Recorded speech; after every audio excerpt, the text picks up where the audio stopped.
What's up, guys? It's Steven here at Via the Source. In today's video, we're going to be discussing some Madden 21 news that could be relevant if you are a big fan of the franchise mode. And this comes via an interview with GameSpot. You can go check it out. I will link it in the description. They were interviewing Seann Graddy, who is Madden 21's executive producer, and they were talking about a multitude of things and improvements about the game as a whole. But in one part in particular, they dove into the improvements that will be happening in franchise mode. If you're not aware, hashtag #FixMaddenFranchise was trending #1 on Twitter last week because fans were very underwhelmed with the improvements that were announced for Madden 21. They looked a lot more like patch notes than a whole new game with new modes. Fans were disappointed and extremely underwhelmed, and they took their frustrations to Twitter, and EA took note of it. So in this interview, they talked about what the changes that will be coming are. First, they discussed Madden 21, and he said that the team is working on improvements for the Madden franchise right now,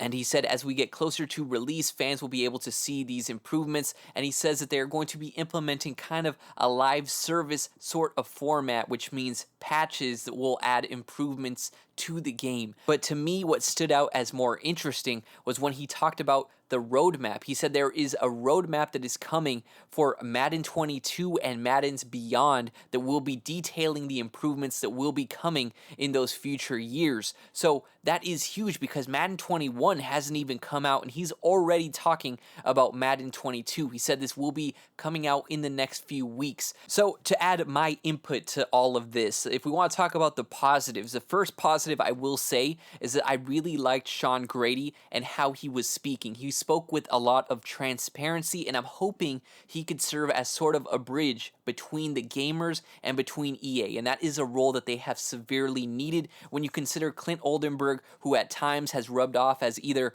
condescending or at times he hasn't even acknowledged fans' criticism and input into the game, so that has been very frustrating. Here he seemed very transparent. He acknowledged the run meta, and he said it was OP. He said it was unacceptable to have people on a competitive stage winning by only running the ball. So he was being very transparent. I really like that, and I hope that he could sort of take on a role as this sort of positive, transparent person between gamers and between EA. The next positive I will say is the roadmap, and whether they implement it and how timely they do it, that's all up in the air. I have no idea how timely it's going to be, how realistic, but hopefully if it is a detailed roadmap, that at least gives us a window to seeing whether they are taking our criticisms, whether they are taking our ideas, and they are going to implement them into future Maddens. Hopefully it's that detailed to the point we can say, hey, that is a huge improvement that will be coming, and that might make me have some faith in the company again. That might get me excited about Madden franchise again. Or maybe this will lead to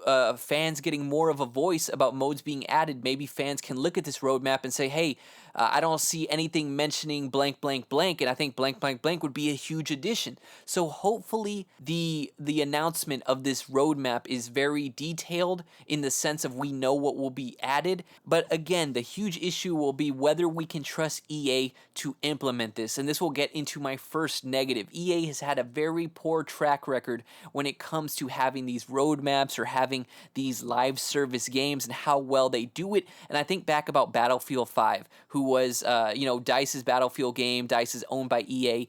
They said they were going to have a live service feature for Battlefield 5 that was going to be constantly adding brand new content and keeping the game fresh. Instead, what fans got was a game that was very bare bones. It was empty. It lacked content severely at launch. And what the live service did was basically take what was an unfinished product and make it what it should have been at launch. Instead of what I think we all want a live service game to be is an addition, and it wasn't an addition. It was giving more time for them to finish an unfinished product. So I'm hoping that is not the case for Madden, but again, with EA's track record, there is not a lot for me to kind of have faith in, just given what they have done in the past. And then the last note here, and it's a negative, is that the fact they are even talking about Madden 22 as part of the roadmap kind of signifies that they know not a lot of changes will be done to Madden 21. They even say that, it will be a live service game. So to me, that is in a sense a little bit of damage control, saying, hey, don't be shocked when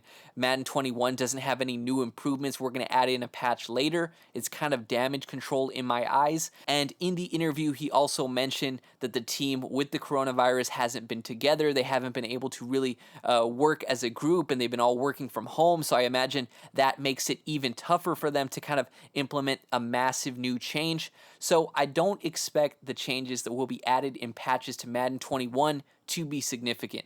Hopefully, the fact they're even alluding to Madden 22 shows that they are going to plan a significant, massive overhaul of the mode, which would be awesome. And again, he said that will be coming in the next few weeks. So keep an eye out for that, because that is going to be a deal breaker for a lot of people. And just for Madden 21, if you're somebody who is planning on getting franchise, what I would say to you is don't buy it at launch. Keep an eye out for a patch. If they shock everybody and do a massive patch that actually adds some significant content to the franchise mode, then maybe then go out and buy it, and hopefully at that point it is already on some sort of sale or it has a discount. That would be a very smart move, and you'd still be able to some degree, send a message to EA that you are fed up with the product. And I think that's really what it's going to take to kind of get that message across, that there needs to be a massive improvements to the mode. So guys, let me know what you think in the comments. Is this enough to kind of restore your faith with EA? Are you actually excited about Madden, or is this just kind of another opportunity for EA to kind of let you down? Let me know what you think in the comments. As always, I would appreciate any subscribers. It would truly, mean a lot if you could subscribe. It would be a huge help to me.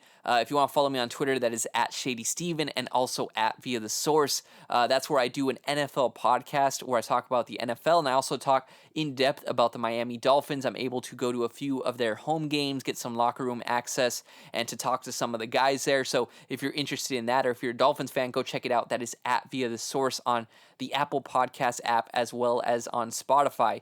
And again, guys, I appreciate all the support. It really does help a lot. Until next time, I'm Steve Amaso, and this was Via the Source.